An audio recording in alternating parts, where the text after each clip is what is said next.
รอดไปหายังสองขาพ่อแม่ตั้งเท่าเกตานายตั้งยิ่งใจหลายจายาติพี่น้องวงศาอันตายจากห้องเมืองคอนอันเขาได้เอาตัวเอาตนไปไม่ที่ในหลุมใต้อาบายเขาตั้งหลายมวลหมู่ปูนเสียจากที่อยู่เครื่องเคีวิญญาณใดเสวยสรีจันฟ้าโขงแหล่งลาเมืองสวรรค์และนาดูรามหาราชเจ้าอันว่าฝูงเพศนั้นเล่าที่อยู่ในนรกกันว่าตกมารอดเดือน12กาละถึงท้องมาควายจ่ายมมาบ้านก็ไฟขุนนาได้อนุญาตวางปล่อยหมู่เพศหมู่ผีทั้งหลายที่ได้ตกนรกอันมาตกทุกข์ได้ยากเขาได้ออกจากอบายได้ไปเยี่ยมไปกายยังพี่น้องอันอยู่แห่งห้องเมืองคนเผื่อว่าจะได้รับผลบุญผลทานอันว่าบุญสนอาสมปานภายแผ่อันที่พ่อแม่ญาติกาวงศาได้ทำบุญอุทิศรอไว้ทาบอกให้เขาได้ตุกถอยจ้าในอบายกันว่าหมู่เพศตั้งหลายตึงหนุ่มตึงเทามาหลอดแล้วเล่าเมืองคนเขาก็เรรนบอดจ้ารีบเฉพาะหน้าไปหายังวงศาพี่น้องอันอยู่ตามแห่งห้องเมืองคนเพื่อหวังว่าจะได้รับผลบุญผลทานได้ปูนจากต่างตุกต่างผ่านเอาไม้ตินในลุ่มใต้อาบายหมู่เพศตั้งหลายลางพองก็เล่นไปตามจ้องมักกาเพศอันเป็นปิตามมารดานั้นเล่าก็เล่นไปหาลูกหาเต้าตึงยิงตึงใจเพศอันเป็นปู่ย่าตายายมวลหมู่ก็เล่นไปสู่ยังลูกยังหลานสายวงวานปู่ป้าตั้งหมู่อันเป็นหน้าเอาอาพ่องก็เล่นไปหาอันเป็นขะกุลของตนเล่นไปกันสะสนสะสู้เป็นหมู่พับไว้กู้แห่งห้องหมู่เพศอันเป็นน้องก็เล่นไปเปิงผู้ปีพับตุกตี้ตุกสถานเพศผู้เป็นหลานก็ปิกไปหาตายายเพศผู้เป็นปีก็เล่นผ่านภายไปหาผู้เป็นน้องพับแห่งห้องอาณาส่วนเพศผู้เป็นสามีกานั้นเล่าก็เล่นไปปึ้งเมียเก่าของตนส่วนเพศอันเป็นภริยาก็เล่นเวียนวนไปไต่เตาเสาะหาผัวเก่าไปมาเสาะตามมักกาไปควายตามน้ำใหญ่วังทานตามสุสานปัจจาตามน้ำตาหนักตีเสาะไปหาแผวพับกุดีโรงโบสถ์ก็เพื่อประโยชน์ของตนหวังจะได้รับผลบุญผลทานได้พ้นจากต่างผ่านอันเป็นเพศตารงทุกขเวทนาอยู่ในอบายพ้องก็ไปสำแดงกายมาบอกเป็นผีอสุรกายมาหลอนมาหลอกไปควายเพื่อญาติพี่น้องวงศาได้หันใส่ได้หูพี่น้องวงสู่เมืองคอนขอกระทำบุญกุศลภายแผ่มาหาส่วนญาติกาลังพอง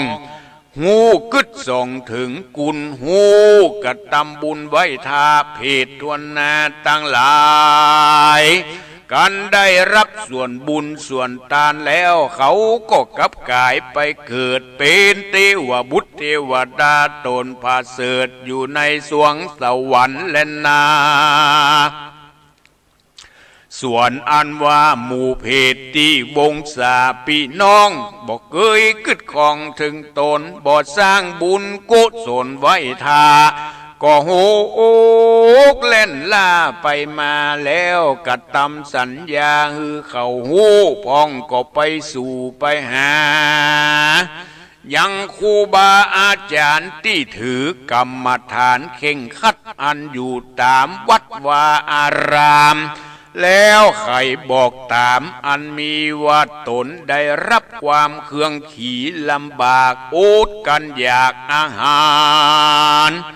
ขอไปบอกคือหมู่ลูกหลานวงวานเจื้อจาดมิใจไฟเอื้อคุณนาขอเขาตั้งหลายได้กระทำบุญมาหาพองตึกว่าอ่านส่วนเพศตั้งหลายลางพองอันโซหาปีหาน้องของตนโซไปตุกแห่งตุกหนห้องเขตกันปะใส่เพศเหมือนกันเขาก็เอิ้นดังนั้นถามทีว่าสู่ตั้งหลายเฮ้ยตั้งหลายมวลหมู่ตันได้มาสู่เมืองคนตันได้รับผลบุญผลทานที่ญาติวงวานพี่น้องกระทำบุญฮื้อพ่องแล้วหรือจ้าหมู่เพศบางพ่องก็อู้จ่าบอกจีว่าตูข้านี้ได้รับส่วนบุญส่วนทานแล้วว่าอ่านลางพ่องนั้นก็ตอบว่าตัวแห่งข้านี้เล่ายังบ่ได้รับขันเข้าสักขันเตื้อและตันที่นั่นหมู่เพศตั้งหลายอันบ่ได้รับส่วนบุญส่วนทานเขาก็มีใจผ่านเอาไม้ร้องร่ำให้ไปมามีน้ำตาอาบย้อยริร่ำถอยกำไปว่าจักเยะฉันใดดีจานี่ลาวฮือพี่น้องเผ่าวงศาได้มีใจคุณนาเมตตาเพื่อแผ่กฐำบุญมาหาแก่เราเพื่อบรรเทาความทุกข์ความยากตั้งแต่ออกจากนรกมาก็ดาจักหมดเสียงขีดจักได้ไปตะลงทุกขเวทนาเวรกรรมสั่งจาที่สร้างไว้คือกูได้มาตกทุกข์ได้ยากด้วยกรรมวิบากสั่งมากั้งมาบังบ่ฮือหันยังญาติพี่น้องวงศาลวดได้ทุกขเวทนาสุขต้องเครื่องกาบัดนี้นะตัวแห่งเรานี้ก็สั่งมาตุกเสียงตีถนัดใจจักหาพึ่งภัยก็บ่ได้เหตุว่าบ่ได้สร้างบุญกุศลไว้กับตัวกับตนบ่ได้สร้างบุญกุศลไว้สักหยาดยามเมื่ออยู่เมืองคนอยู่ด้วยความประมาทละสามบ่ได้ใส่บาตรยอดทานศีลเจียงคาน58บ่ได้โกดแขวดรักษามีเข้าของนาป้อยขี้จิทันนีไว้บ่กินบ่ใจบ่เตมบ่ตานกันอนิจจการตายละภาคตายเสียจากเมืองคนก็ได้เอาตูนไปเกิดที่นรกเดือดอบายหมู่ญาติกาทั้งหลายพี่น้องบอกเกิดข้องถึงตนบอกเกิดสร้างบุญกุศลภายแผ่โอติสะแก่เราเมื่อเรามาละนามวยม้างตายจากโลกกว้างเป็นผีเข้าของที่มีละไว้ฮือเขานั้นได้สืบแตนมาเขาซ้ำเป็นคนปาลาใบบอดบอกกึดฮอดจูโนนจักกะทำบุญตัวหาโอ้ยหนอตัวเรานี่หนอสั่งมาตุกมายากตกที่ลำบากเหลือใจจากเยะฉันใดนั่นโสดคือได้พ้นจากโทษและบาปกรรม อันใดกระทำไว้เมื่อก่อนนั้นส่วนหมู่เพศอันเป็นสามีกาและภริยาเขาก็มาจมซ้ำๆหลายอย่างหลายอันว่าเราได้อยู่รวมกันแต่ก่อนย้ำอยู่บ่อนเมืองคอนการว่าเราได้เอาตัวเอาตนตายจากได้มาตกทุกข์ยากเคืองกาพ้องนั้นนะก็ยังหูกึดเป็นข้างเป็นเตื้อใจไฟเอื้ออะไรได้กระทำบุญไปบ่ขาดหลังน้ำหยาดไปหาพ้องนั้นนาบ่เกยกึดใจไฟได้มาใหม่ปล่อยลืมเก่าบ่เคยกึดถึงเล่าถามหาอันที่เคยอยู่ร่วมกันมาแต่ก่อนเขาบ่หอนจักหูกึดถึงบุญคุณอยู่เดิมทีเป็นคนกาลีบาปถอยบ่หูกึดถอยพิจารณาหาพยาปัญญาบ่ได้ก็ย้อนตัณหาใหญ่บางอำพองนั้นยังมีกรรมกึดรอดกระทำบุญสอดไปหาตามกาละเวลามาควายลอดปีใหม่ละเตือละตี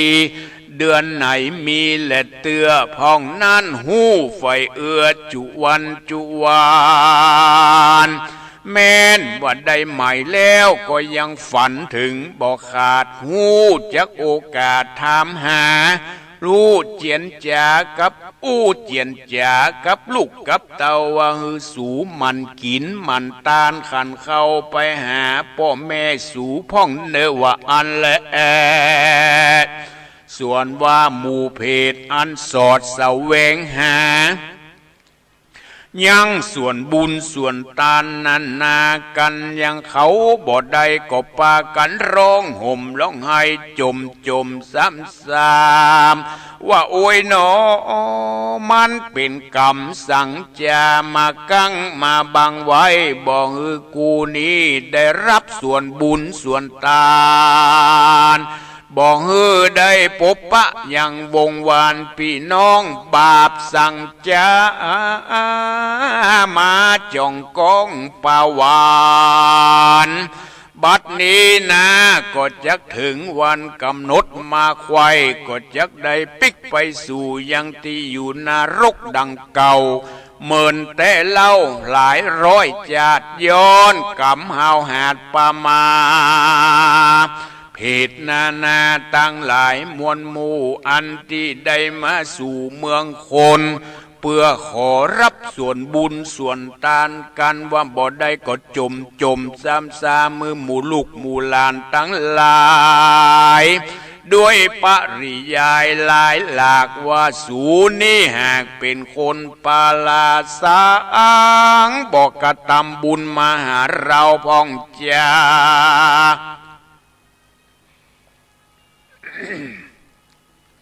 สั่งบอกกึดส่องถึงตนว่ายามอยู่เมืองคนแต่ก่อนได้เป็นผัวเป็นเมียซ้อนตัวกันมาเป็นพงพันพี่น้องเกิดรวมต้องกันมาบัดนี้นะเรานี้ตกทุกข์ได้ยากเสียงตีเหลือใจจักหาเปิงไผก็บ่ได้มีลูกมีหลานไว้บ่ดอกบ่ได้เขาป้อยบ่คงขวายกึดสอดกระทำบุญมารอดเราราผิดนาตั้งหลายมวลโมต่างก็จมซ้ำอยู่เนืองนั้นว่าปีไหนจะยมมาบ้านก็อนุญาตได้มีโอกาสปิกมาสู่ยังที่อยู่มนุษย์จุมปูตามกาละฤดูเดือน12ตามตำนองแบบเบาสืบแต่เก้าเมินมาและนามนุษย์สาอันว่าคนยิ่งใจลางพองนั้นก็มีใจสอดดันเจยบานได้ฮือตานเข้าน้ำวัตถุพรำปัจจัยแล้วปากันหยาดน้ำโอติสนาบุญกุศลไปหา วิญญาณเขาพ้นจากเขตอบายส่วนว่าผีเพศตั้งหลายนั่นลาวกันว่าพี่น้องเผ่าวงศาได้กระทำบุญมาหาก็ปูนจากอันเป็นผีเป็นเพศได้กับกายปีดกายาเป็นเทวบุตรเทวดาบอดจ้าอยู่ตามแหล่งลาเมืองคอนส่วนว่าตนเทวบุตรเทวดาตั้งหลายมวลหมู่อันที่อยู่เมืองบนกันว่าหู้พี่น้องตนอันเป็นเพศพ้นจากเขตเครื่องกาหมู่เทวดาตั้งหลายก็มาบอดลงมาบอดจ้ามาสู่มนุษย์ล่าเมืองคนเพื่อมารับเอาพี่น้องอันเป็นเทวบุตรเทวดาองค์ใหม่ปิกไปสู่ห้องเมืองสวรรค์ก็มีฮันแลนนา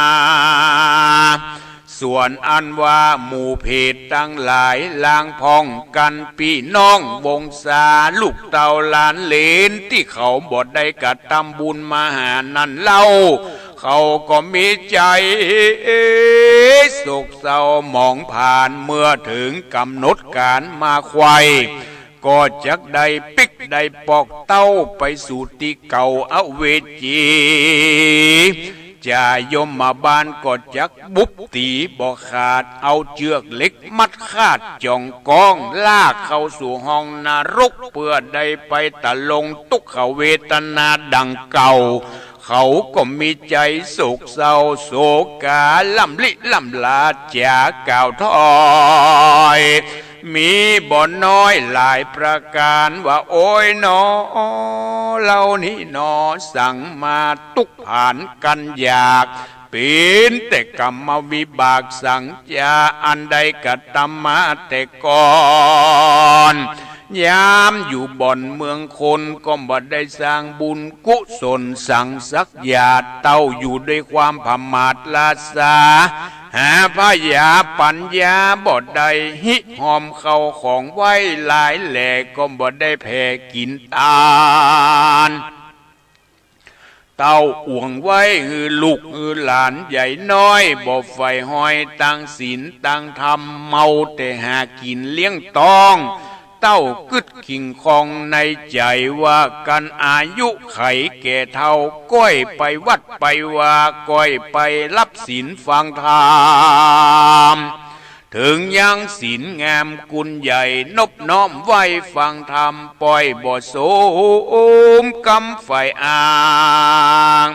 ก็เลยมาได้รับมวยม้างตายเป็นผีตายละหนีเสียก่อนก็บ่ได้ผ่อนก็บ่ได้กระทำความดีละผ่อนยาวไปเข้าของใดมีมากน้อยก็ละปล่อยเป็นสารทานละลูกหลานหนุ่มเทาได้เป็นเจ้าแทนไป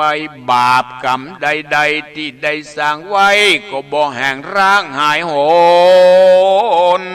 ก็จักจ่องตูนมาสู่เขตได้เกิดเป็นผีเป็นเพศเสวยทุกขีไม่เอาจุมหมู่ลูกเต้าหลานเหลนตั้งสายวงวานพี่น้องปล่อยบ่มีใจห่วงคองอะไรบ่มีใจใสไฟเอื้อกระทำบุญเผื่อมาหาหมู่เพศนาตั้งหลายมวลโมอันมาสู่เมืองคนกันบ่ได้รับอย่างบุญกุศลพละผลทานเขาก็มีใจผ่านเอาไม้ร้องร่ำให้ไปมาปากันจ้าแจ้งด่าว่าแต่นี่ไปนานั่นลาวหมู่ถูเจ้าตั้งหลายอันเป็นลูกเป็นเต่าหลานเลนญาติกาวงศาที่บ่ได้กระทำบุญมาหาสู่ตั้งหลายได้ชิบหายมวยม้างแม่นจักปลูกสร้างกสิกรรมได้กระทำยังนาให้ก็อย่าได้เงยงอกหิขึ้นศอกลงว่าแม่นจักเป็นวัดนิจาปอกกานั่งอยู่ท่าดาขายก็สู่ชิบ หายวายวอดได้ทำหมดไปใจใจกันว่าซื้อไว้เป็นต่างจ้างก็อย่าหือเหลือหือข้างอันใดแม้นจะไปเป็นข้าราชการก็หือได้โตกผ่านตำจ้าหือมีเคาะตัวกามาเบียดมาเบียนเควโอบาดมีจองก้องหือเป็นเปียทิพยาธในต้องในทอนฮือได้กังบนไม่มาดบ่เว้นขาดยามวันฮือได้หันตันหูตันตาเป็นได้ปันได้มะละนามวยมอดได้ไปตกตอดในนารกเอาเวจีนานแสนปีอย่าได้ปนตุกลำล้นกว่าตูตั้งหลายเหมือนดังเทวบุตรเทวดาฝูงอันเป็นวงศาพี่น้องอันอยู่แห่งห้องเมืองสวรรค์เขาก็ปากันลงมาบอดจ้าปาเอาวิมานคำมาจากจันฟ้าลงมายังที่อยู่มนุษย์สา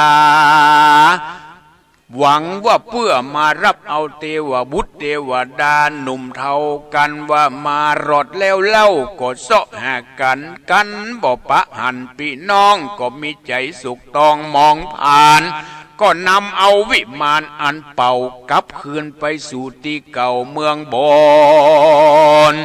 ใจยังกังบนกึดส่องว่ากลัวหมู่พี่หมู่น้องกลับไปสู่ยังที่อยู่อเวจี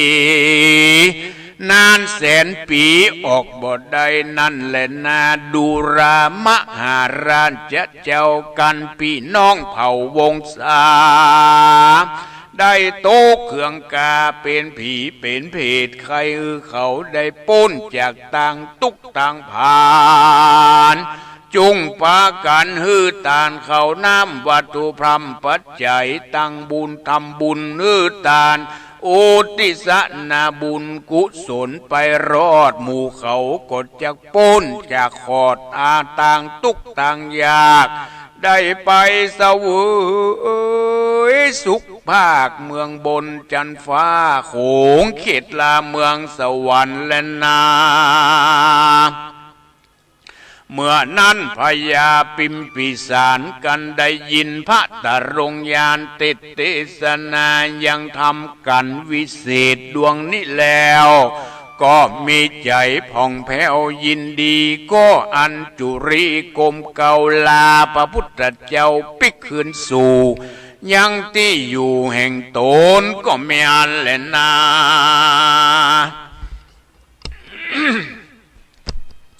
บนนานติวเสกันรอดวันรุนรุ่งเจ้าพญาเจ้าหอคำก็ไขกำโอกาสอามาตเสนาตั้งตาเปล่าเก็บปัจจามวลหมู่ได้พัมรูกกองดีว่าสู่เจ้าตั้งลายป้ากันวินีตั้งบาปหยาบจ้าอันกาหยาบจุประการปากันทำบุญทานอย่าขาดมีศีลสะอาดรักษาแล้วโอติสนาบุญกุศลไปหายังญาติกาพี่น้องอันตายจากห้องเมืองคอนพ่องก็ได้เอาตัวไปเกิดอยู่ในนรกเดือดอเวจีได้เป็นผีเป็นเพศได้รับทุกขเวทนามีกตัญญูตาเพื่อแผ่ถึงพ่อแม่และญาติกาเขานั้นนาได้พ้นจากต่างทุกต่างยากในอเวจีเต้าปุริยศอาจยังอามาตต่างตาตุกแต่งดาเขาน้ำวัตถุพรหมปัจจัยเพื่อจะไปตานตอดกันแจ้งรอดขวายมาเต้าผาปารายศอาจกบปาอามาตตั้งหลายตั้งเสนานายมวลหมู่เสด็จไปสู่ยังเจตวันมหาวิหาร การว่าผายผ่านไปรอดก็ไปไหวพระพุทธเจ้ายอดสามตีแล้วก็ถวายภิกขาหารเข้าน้ำวัตุพรหมตามมีแก่พระมุนีปิ่นเก่ากับตั้งสาวกเจ้าตั้งหลายแล้วก็ตั้งอกตั้งใจอุทิศนาบุญผายเพื่อแผ่ไปหายังพ่อแม่สงขากับญาติกาตั้งหลายมวลโมตีอันเขาได้ตายไปสู่ปรโลกไปนาตูนเจ้าฟ้าปิมปิสารก็กล่าวกำถวายตานติดต่อยังกินจิกอดตัวไปแล้วหยาดน้ำใสตกตอดโอติสนาบุญกุศลไปรอดดวงสากับตังญาติกาพี่น้องอันตายจากห้องเมืองคนร้อนว่าเขาได้เอาตัวเอาตนไปบดยางได้ไปตกห้องว่างจัตุระอาบายได้กับกายเป็นผีเป็นผีดอยู่ในห้องเขตที่ใดๆก็ดีก็ขอพละบุญกุศลอันนี้เราไปรอดเข้าทั้งหลายส่วนว่าหมู่เพศนั้นกันได้ผันผายพ้นจากที่ตุกที่ผ่านก็ได้ไปเสวยสุขอยู่ในวิมานจันทร์ฟ้าคงเขตลาตาวติงสากาบกายเป็นเทวบุตรเทวดาอยู่สร้างในวิมานกว้างอันเพศอันผาเสดมีของติบเกิดจุอันและนา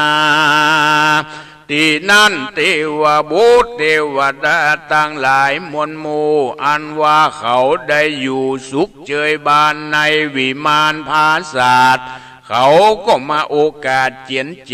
ว่าดุราตันตั้งหลายเหยมวลโม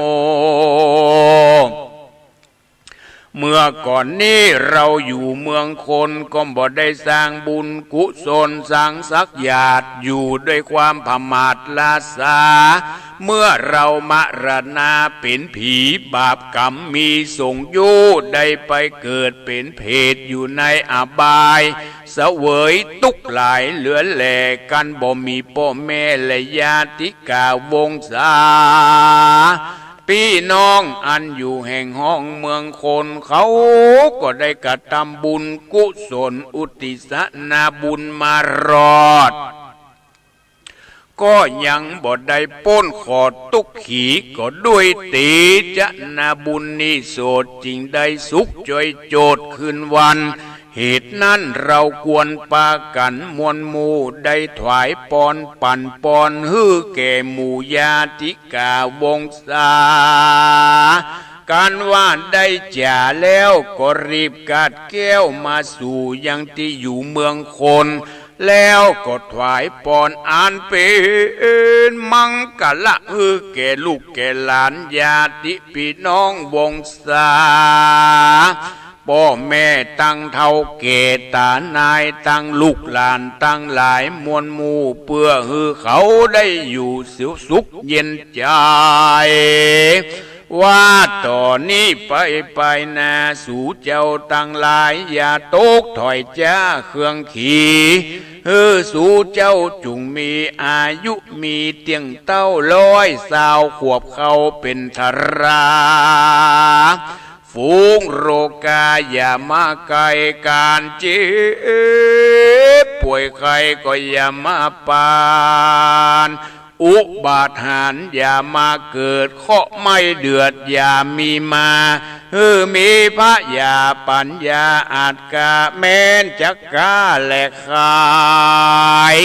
เลี้ยงงัวเลี้ยงควายเป็ดไก่กะตามไรสวนนาเป็นกะมาจ่าบ้านจักเป็นกว้านกำนันแคว้นก็ดีหรือเฝ้าเจ้านั่งเต้นผู้บานหรือกะตำราชการกู้เจื้อของสมไฟเอื้อใจหมาย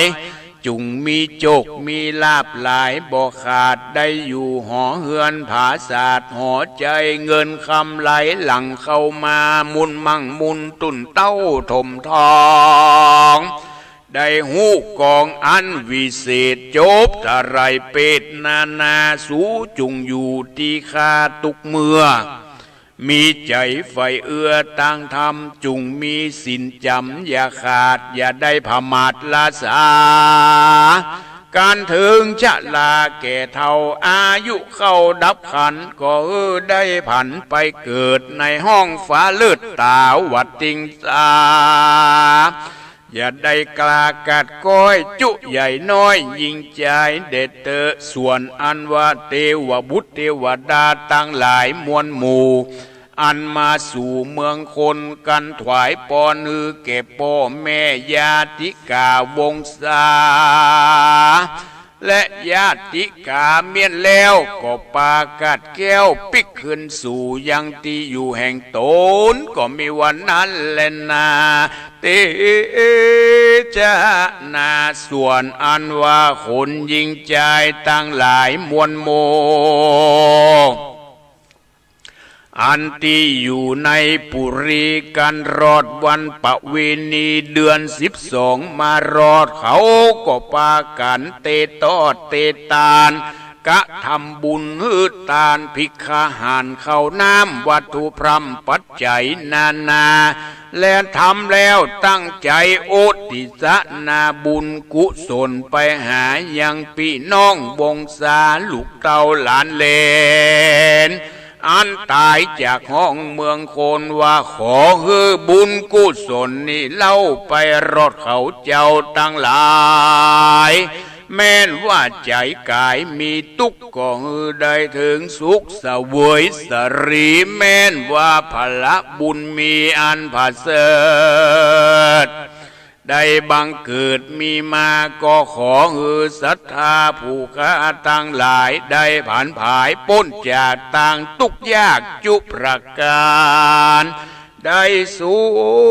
ขเจยบานคำเจ้าฮือปันได้เขารอดเบียงเกี่ยวยอดอมตะมหานิรปานบ่อยาเจรณา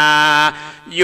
ปุกกะโลอันว่าปุกกะละผู้ใดมีใจใสแผ่กว้างได้ปูจาพระธรรมเทศนาเป่งใจกี้เจยบานแล้วยกยอดตานอภิวาทหลังน้ำหยาดไปหายังญาติกาพี่น้องอันเป็นผีเป็นเพศอยู่ห้องเขตอบายก็เป็นบุญหลายอันพาเสดป้าเกิดสวัสดีการว่าตายหนีมวยมั่งจากโลกกว้างโลกาบุญจักป่าไปเกิดจันฟ้าเลิศเมืองสวรรค์ได้สุขคืนวันจื่นจอยสูมกำไฟห้อยผาธนาและนานิติตาขียาสังวันนาวิเศษจาห้องเหตุยังทำเปตปลีก็บังคมสมเร็จดีพระธรรมเทศนาเรื่องทำเปตปลีก็ยาวพอสมควรพอกศรัทธาญาติโยมทั้งหลายใช้เวลาถึงเป็น50 นาทีเกือบ50 นาทียาวพอสมควรในทำนองแบบปื้นเมืองเหนือของเฮา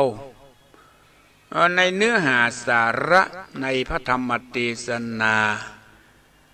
เปตปลีเพิ่นได้กล่าวถึงแก่หมู่ญาติกาวงศาเมื่อยามอยู่เมืองคนบัดได้กึศทำบุญกุศลบัดได้สร้างคุณงามความดีอยู่ด้วยความผมาดลาสาเก็บเงินเก็บทองไว้บ่กินบ่ทานบางพ่องก็นึกว่าโอ้ข้ายังหนุ่มยังน้อยอยู่โลกรอเท่ารอแก่แล้วก็ก่อยไปวัดไปว่าก้อยไปทำบุญสุนทานประมาทอยู่ด้วยความประมาทในชีวิตประมาทในวัยผลสุดท้าย บัดได้ทำคุณงามสังสักอย่างก็เลยตายไปเป็นผีเป็นเพศบัดได้สร้างทรัพย์สมบัติภายในให้กับตัวเองก็เลยล่วงลับดับขันไปบ่มีที่ปึ้งปะอาศัยไปขอไผก็บ่ปึ้งไปขอปึ้งไผก็บ่ฮือปึ้งตนเองบ่ได้สร้างไว้อยู่ด้วยความประมาทหลังจากไปตกนรกมกไหม้ไปแล้วพอถึงเดือน12มายมมาบาลก็ปล่อยหรอเป็นตามประเพณีปล่อยมารับผลบุญผลทานที่พ่อแม่ลูกเต้าหลานเหลนญาติกาวงศาได้ทำบุญฮือทานไว้โดยทานขันเข้าก็ดีทานต้นเงินก็ดีทานสลากกพัดก็ดีทานสังขัดทานก็ดีทานอะไรอย่างก็จังได้ตั้งใจอุทิศส่วนบุญส่วนกุศลไว้เขาก็ดีอกดีใจได้รับผลบุญผลทานมาอุ่นใจละปิกไปโตดนักก็จะได้กลายเป็นเบาโตดเบาก็จะกระปนไปนี่ทำนองนี้นะปนไปอันคนที่บัดได้รับผลบุญผลทานที่ลูกหลานญาติกาวงศาบอกกึดบอกเกยกึดหานี่กันบัดได้ทำบุญสุนทานเปิ่นกินสลากก็บัดได้มากินสลากกับเปิ่นทานสังฆทานเปิ่นทานต้นเงินก็บัดทานขันเข้าก็บัดทานบ่มีอย่างสักอย่างหมู่ญาติกาวงศาที่ตายไปเป็นผีเป็นเพศก็มาขอปึ้งสามีก็มาปึ้งภรรยาก็มาขอปึ้งสามีลูกเต้าหลานเหลนก็มาปึ้งพ่อปึ้งแม่ปึ้งพี่ปึ้งน้องมาขอปึ้งกันทั้งนั้นบางครั้งบางทีก็ได้ปึ้งแต่บางครั้งบางทีก็บ่ได้ปึ้งเสาะหาญาติกาวงศาที่ไหนก็บ่ปะก็เลยเข้าไปวัดไปวาก็มีเนาะเข้าไปวัดไปวาไปบอกครูบาอาจารย์ที่เปิ่นกำลังทำสมาธิภาวนาไปสำแดงฮือหันขอไปบอกญาติกาวงศาได้กระทำบุญมาหาพ่องเตอไปเขาถึงบักกึดบากึดหาพ่องกาขอปึ้งปะอาศัยท่านพระคุณเจ้าได้ไปบอกไปกล่าวคำพองเถอะบางครั้งบางทีพระสงฆ์องค์เจ้าก็จะไปไปจ่าไปบอกไปกล่าวมันก็มาใครเปิ้งเหมือนกับเขาอ้วงพวกศรัทธาญาติโยมทั้งหลายบางครั้งบางทีไปแสดงตบต่อยฝาบ้านฝาเฮือนเขาก็ยังมาหูคิงไปแสดงหันว่ามาเยี่ยมมากายปีหนึ่งก็มาครั้งหนึ่งหวังว่าจะได้รับผลบุญผลทานคนที่ได้ไปก็ดีอกดีใจคนที่บัดได้เนี่ยมันด่ามันแจ้งบอกศรัทธาญาติโยมทั้งหลายเจ้งจิบหายวายบอดหิขึ้นศอกลงวาน่ากลัวคนที่บ่มีความกตัญญูกตเวทิตาถึงทำการราชการก็คือได้เจริญงอกเงยจะทำการใดๆทำมาค้าขายก็ได้งอกได้เงยได้ขึ้นขอเจ็บไข้ได้ป่วย3 วันดี4 วันหายขอมีอายุมันมีอายุสั้นพันตายแล้วขอไปตกนรกมกไหมเขาเจ้งก็แต้นอบอกสตาพอจะนึกออกว่าทรัพย์สมบัติบางครั้งบางทีเป็นละไว้เป็นทรัพย์สมบัติเป็นเงินเป็นทองเป็นที่ให้ที่นาได้สร้างสวนลำไยไว้บางครั้งก็ปีหนึ่งก็ได้เท่านั่นเท่านี้ได้แล้วก็ลืมคิดถึงกินไปติ๊กกินจ่ายฟุ่มเฟือยมีสิ่งใดกึดใดซื้อเป็นหมื่นเป็นแสนก็ซื้อมาบับปอแปะพร แต่จะตานขันเข้าฮือพ่อฮือแม่ฮือปู่ย่าตายายกึดแล้วกึดแถมอย่างเงี้ยบางครั้งบางที่ตานสิ่งที่บ่ค่อยมีประโยชน์สิ่งที่บ่มีสิ่งที่บ่มีกระคมราคาบ่มีกุลบ่มีก้าบ่เป็นประโยชน์กับผู้รับอย่างนี้เป็นต้นตานผ้าตานครัวฮือแก่คนเฒ่าคนแก่นุ่งก็บ่ค่อยได้ตานผ้าฮือตุเจ้านุ่งก็บ่ค่อยดี ไปซื้อเอาของที่ถูกๆหรอเอาปริมาณมันใจบ่เป็นประโยชน์ตานสิ่งใดฮือมันเป็นประโยชน์กับผู้รับปอกศรัทธาญาติโยมทั้งหลายบ่ใจว่าเอาใจว่าพ่อเฮามักเหล้าต้องตานเหล้าแม่มันบ่เป็นประโยชน์กับผู้รับสิ่งใดที่มันเป็นประโยชน์กับผู้รับถึงจะเปิ้นจะกินหยังก็ตามคือเพิ่นจะชอบอะไรหยังก็ตามปอกศรัทธาญาติโยมทั้งหลายลองมานึกถึงเปรตพระเจ้าพิมพิสารเปรตพระเจ้าพิมพิสารมาแสดงฮือฮู้ฮือหันอันอย่างใดแล้วไปถามพระพุทธเจ้าเป็นเพราะเหตุใดหมู่ญาติกาวงศาของข้าพเจ้ามันถึงผอมโซปะตกปะเจียงเหลือแต่หนังหุ้มกระดูกก็เลยไปพระพุทธเจ้าเมื่อท่านตานวิหารตานแล้วท่านบ่ได้ทำบุญอุทิศส่วนบุญส่วนกุศลให้แก่เขาบ่ได้ตานขันข้าวขันน้ำให้เขาตานพระเจ้าพิมพิสารตานแล้ววันลุนมาแสดงฮือหันแหมบ่ได้นุ่งเสื้อนุ่งผ้าเว้ยตุยปีดีงามได้กินข้าวกินน้ำพระพุทธองค์จึงตรัสว่าไปหาผ้าไตรจีวรมาถวายแก่พระคุณเจ้าเนอะหลังจากนั้นไปนำไปหาผ้าเหลืองมาถวายตาลผ้าเหลืองด้วยอานิสงส์ทั้งหลายทั้งปวงกลับกลายเป็นเสื้อผ้าอาภรณ์เป็นเครื่องนุ่งห่มของหมู่ญาติที่ได้ล่วงลับดับขันไปที่เกิดเป็นเพศเป็นผีด้วยอานิสงส์หรอกมาใจว่าเอาตาลอย่างก็แล้วมันจะปล่อยไปในสิ่งนั้นมาใจมันเป็นนามธรรมปอกศรัทธาบุญกุศลที่กระแสจิตเฮาส่งไปฮืออย่างเฮาตาน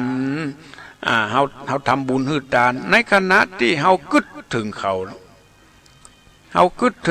เขาได้รับแล้วเนี่ย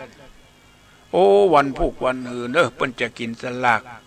เฮาก็ด่ากินด่าตานตั้งอกตั้งใจทำบุญฮือตานผลบุญผลตานถึงเขาแล้วในขณะที่เฮากำลังกึดตกลงว่าจะตานลองไปหวนนึกถึงพระธรรมเทศนาเรื่องอานิสงส์ของการทำบุญอุทิศไปหาผู้ล่วงลับดับขันไปทำไม่ขอโทษเป็นธรรมมหามุลนิปปานสูตรเศรษฐีคนหนึ่งมีเข้าของ80 โกฏ80 โกฏนี่มีเท่าใดนะ10 ล้านเป็นโกฏ10 โกฏเป็น10 โกฏ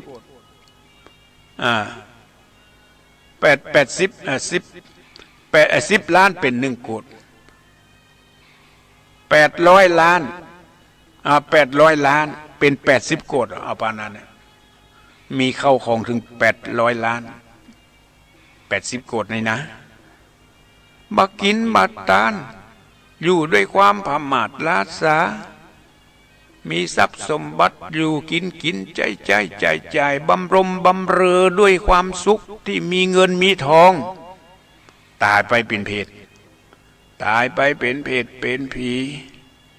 แล้วมาบอกคือลูกทั้งสอ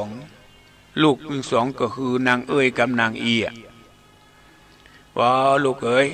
พ่อตายไปเป็นผีเป็นเพศทุกขเวทนาอย่างมาทุกล้ำทุกเหลือยามเมื่ออยู่เมืองคนใจว่าทุกอีล้ำเหลือ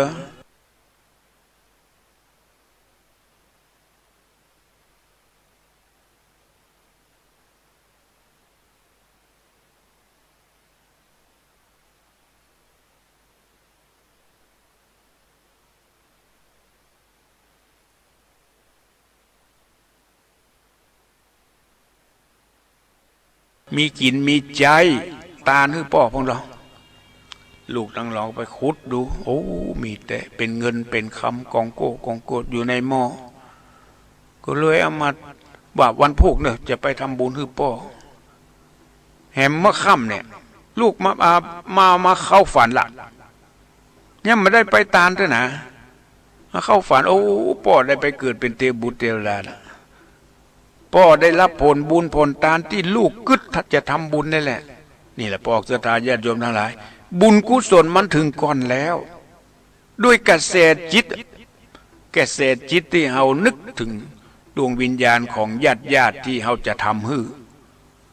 จะทำบุญแต่ละครั้งแต่ละคราวเฮากึศถึงเขาหรอกอันนี้สั่งนี้จะทำบุญอุทิศให้ไอ้คำไอ้ดีไอ้มาสั่งนี้จะไปทำบุญอุทิศให้นายคำนายป่อทำป่อดีป่อมาเนี่ยเอากดชื่อกดเสียงในจิตในใจบ่ได้ออกปากแล้วก็ตามเถอะจิตใจเฮานึกถึงเขาแล้วบุญกุศลถึงแล้วปอกศรัทธาญาติโยมทั้งหลายด้วยกระแสจิตนี้อาตมาเคยฟังหลายครั้งหลายคราวมันแรงยิ่งกว่าไฟธรรมดาไฟฟ้าเนี่ยถึงไฟฟ้ามันแรงขนาดไหนท่านทั้งหลายเคยหันหนังจีนหนังจีนกำลังภายในแล้วอาตมาก็เคยไปหันเคยได้มีโอกาสได้ไปทัศนศึกษาที่ประเทศจีนคือไปที่ปักกิ่งไปทัศนศึกษา3 วัน 4 คืน3 วัน3 คืน 4 วันในขบวนทัศนศึกษานั้นมันเป็นขบวนประเทศจีนนี่มันเป็นคอมมิวนิสต์นะขบวนทัวร์แต่ละขบวนนี้จะต้องอยู่ในการบังคับของรัฐบาลคือจะต้องบังคับให้ไปที่สมุนไพรต้องไปแอวที่โรงน้ำชาการปลูกชาเป็นอย่างใดการผลิตชาเป็นอย่างใดปลูกเป็นอย่างใดการปลูกการเลี้ยงหอยเป็นหอยที่พระทำมุกนี่นะมุกนี่มันเกิดมาจากหอยเนาะเปิ้นเลี้ยงอย่างใดขั้นตอนการทำมุกเอา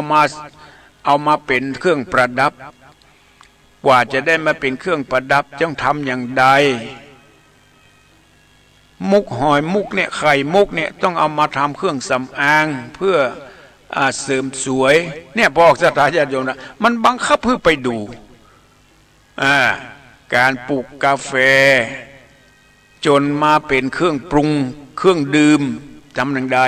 มันบังคับเพื่อไปดูการไปดูสมุนไพรยาจีนในสมุนไพรยาจีนนั้นก็มีหมอ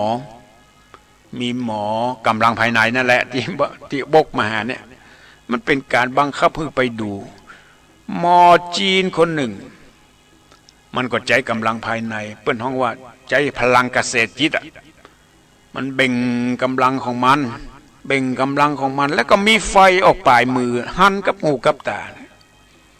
นี่สรุปแล้วว่ากระแสจิตมันแรงเหมือนกับไฟฟ้าแรงสูงเสียด้วยซ้ำไปในพวกศรัทธาญาติโยมทั้งหลายที่ไปมาเนี่ยบกมาถึงกระแสจิตที่ไปหันกับหูกับตามันปุ้งออกมาจากปลายมือของปลายนิ้วเนี่ยแล้วมันปุ้งมัดใส่เฮาเนี่ยจุดพัสดุ้งเนี่ยปั๊บหันเป็นกระแสไฟมันเหมือนกับว่ากระแสจิตของเรามันแห้งเมื่อเฮานึกถึงพันภัยที่ไหนนึกถึงดวงวิญญาณแล้วมันย่อมไปถึงแก่ผู้นั้นอย่างนางนางอีพ่อแม่มาบอกไปซื้อข้าวปลาอาหารไปดากินดาทานว่าวันพุกจะไปถวายทาน เมื่อแรงเมื่อค่ำเมื่อคืนนี้มาเข้ากำฝันโอ้ปอดได้รับผลบุญผลทานแล้วเนลูกเนอขอลูกได้ปฏิบัติตามกรรมที่ลูกได้ตั้งใจไว้เนอไปทำบุญให้ทานผลบุญผลทานนั้นถึงก่อนแล้วนี่อย่างเฮาทำบุญอะไรอย่างก็ตามพ่อศรัทธาญาติโยมทั้งหลายเฮาทำบุญอะไรอย่างก็ตามก็ขอให้ได้ตั้งอกตั้งใจเหมือนกับการทำบุญสลักพัดที่ผ่านมาที่วัดไซมูลก็เช่นเดียวกันศรัทธาญาติโยมตั้งอกตั้งใจดากินดาทานดากินดาทานท่านทั้งหลายที่อยู่ไหนก็ตามดากินดาทานในขณะที่ดากินดาทานก็ขอตั้งอกตั้งใจทำด้วยจิตใจอันบริสุทธิ์เปิ้นฮ้องว่าเปิ้นบอกว่าต้องพร้อมโดยเจตนา3ประการ1ปุปปะเจตนาเจตนาเบื้องต้นมุญจนะเจตนาหรือจาคะเจตนาเจตนาเบื้องกลางอัปปราประเจตนาเจตนาหลังจากหื้อตานไปแล้วนี่ต้องพร้อมด้วยเจตนา3เป็นบุญเป็นกุศลทั้งนั้นปุปปะเจตนาเบื้องต้นในขณะที่จะหื้อตานก็ต้องดากินดาทานกึดกึดละจะทานหื้อพ่อหื้อแม่จะทานหื้อลูกหื้อหลานแก่ปู่ย่าตายายในขณะที่กึดที่เริ่มทำเป็นห้องว่าปุปปะเจตนาผลบุญผลทานถึงแล้วเนี่ยในขณะทำก็ต้องอกตั้งใจในตั้งอกตั้งใจทำในขณะที่ทำมีความตั้งอกตั้งใจไหวพระสมาทานศีลตั้งอกตั้งใจถวายรับพรตั้งอกตั้งใจหยาดน้ำเนี่ยเป็นห้องว่าก่อนทำก็ตั้งใจในขณะทำก็ตั้งใจทำไปแล้วก็ดีใจนึกถึงผลบุญผลทานที่ทำไปปลื้มใจดีใจสุขใจฮือทานไปแล้วจะมากหรือน้อยไม่สำคัญเฮามีน้อยก็ทานน้อยมีนักก็ทานนักไปตามเจตนาทำไปแล้วนึกถึงผลบุญผลทานปลื้มใจดีใจสุขใจเนอะจะไปกินแหนงแข้งใจจะไปเสียดายสิเฮาได้ทานไปเฮาทานไปแล้วทุกเจ้าก็ปานปอนไปแล้ว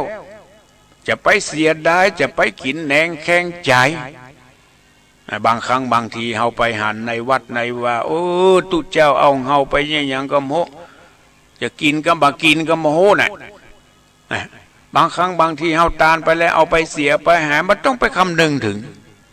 เฮาประเคนไปแล้วถือว่าป้นมือเฮาไปง่ายหลังไปถือว่าสบายใจละภูมิใจอัปปราประเจตนาดีใจภูมิใจสุขใจเปิ้นรับไปแล้วก็เป็นเรื่องของเปิ้นจะเอาหื้อไผ่ทานไปกินอย่างใดสุดแล้วแต่มันต้องเป็นห่วงเป็นหามจะไปกินแหนงแข้งใจจะไปเสียดายที่เฮาได้หื้อทานไปการเสียดายการเป็นห่วงเป็นหามของทานนี่พวกศรัทธาญาติโยมทั้งหลายลองไปอาตมาอยากจะเอาพระธรรมเทศนามหาวิบากมหาวิบากมีกระตุมปีกคนหนึ่งกระตุมปีกคนหนึ่งจะไปเสาะว่าหากินอาชีพของมันหาหลัวหาฟืนหาพักหาไม้หาสัตว์หาสิ่งมากินเป็นวันๆวันหนึ่งออกบ้านแต่เจ้าบังเอิญไปหันทุเจ้าเฮ้ยหันทุเจ้ากุมบาทมามันปากหม้อกระตุมปีกผู้นั้นมันก็เอิญแหละเจ้าบ้านเจ้าจองเฮ้ยใครอยากจะทำบุญใส่บาตรมาเจอเนอทุเจ้ามาบิณฑบาตเนอแค่นี้มันก็ไปแล้วแต่มันมีศรัทธากระตุมปีกผู้นั้นบันมามีศรัทธามีกะกำอู้มีกะกำปากเชิญชวนเปิ้นมาทำบุญส่วนเมียมันได้ยินกะเมียกระตุมปีกผู้นั้นได้ยินดีใจข้าก็บอกเคยได้ทำบุญสักเตือมันทุกเจ้าจะมา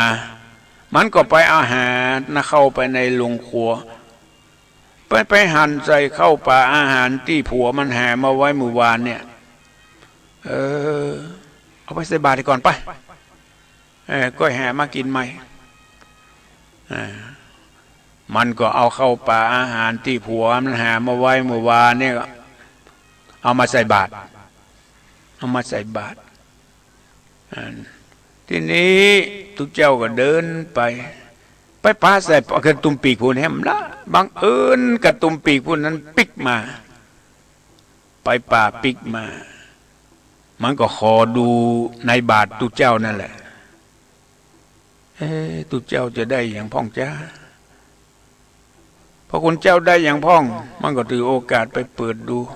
มันไปหันอาหารเอาอาหารที่เมียมันใส่บาตรมันจำได้เว้ยอันนี้มันเป็นอาหารที่ข้าเอารักษาไว้ว่าจะเอามากินเมื่อไงนี่เมียข้าเอามาใส่บาตรกินแหน่งแข็งใจเสียดายทรัพย์เสียดายเข้าป่าอาหารที่เมียมันเอามาใส่บาตรแก่พระภิกษุมันยังตำหนิไว้แล้วเอาไปฮื้อแก่คนที่ทำการทำงานกินก็ยังดีกว่าอันนี้มาฮื้อแก่พระภิกษุหัวโลนกินรับนอนเนี่ยบ่เป็นประโยชน์ชนะมันกินแหน่งแข็งใจเสียดายทรัพย์สมบัติที่เมียมันเอามาฮื้อตานปอกศรัทธาญาติโยมทั้งหลายลวดลัดตัดความหลังจากตีกระตุมปีกผู้นั้นมีอายุไขตายจากเมืองมนุษย์ไปได้ไปเกิดเป็นเศรษฐีหรอโอ้โหธรรมโมสังโฆเป็นเศรษฐีมีเข้าของ80 กฏเศรษฐีที่ไหนก็ตามในธรรมพกได้ก็ตามเศรษฐีมีทรัพย์สมบัตินักแต่พอออกศรัทธาญาติโยมจะไปคอยมันเศรษฐีคนนี้ที่มันเกิดเป็นเศรษฐีก็ด้วยอานิสงส์มันได้ปกเป่ากล่าวร้องแก่ศรัทธาประชาชนศรัทธาทั้งหลายมีพระคุณเจ้ามาไผอยากจะทำบุญใส่บาตรเนอเนี่ยแค่นี้แหละด้วยอานิสงส์ผลบุญปาหื้นเศรษฐีคุณปาหื้อกระตุมปีกผู้นี้ไปเกิดเป็นเศรษฐีดังนั้นพอออกศรัทธาญาติโยมทั้งหลายเวลาเราจะทำบุญอะไรอย่างก็บอกกล่าวปอบ้านเหนือบ้านใต้ไปร่วมทำบุญด้วยกันจะเป็นผลดีทำบุญมีการงานขาวดำมีงานมงคลมีงานอะไรอย่างก็ตามเชิญชวนกันไปนะเปิ้นจะไปมันไปก็สุดแล้วแต่เราบอกบุญเป็นบุญเป็นกุศลเหมือนกับเศรษฐีคนนี้แหละได้ไปเกิดเป็นเศรษฐีด้วยอานิสงส์ที่ได้ปกเป่ากล่าวร้องเปิ้นไปทำบุญเปิ้นจะไปมันไปก็สุดแล้วแต่เขาบอกแล้วถ้าไปก็ถือว่าได้บุญด้วยกันทำไปก็บ่ได้ยังไผทำไผได้บันแต่มันบ่มีขายเนื้อบุญนี่นะพอศรัทธาญาติโยมทั้งหลายเรื่องมันเป็นอย่างอีเศรษฐีคนนี้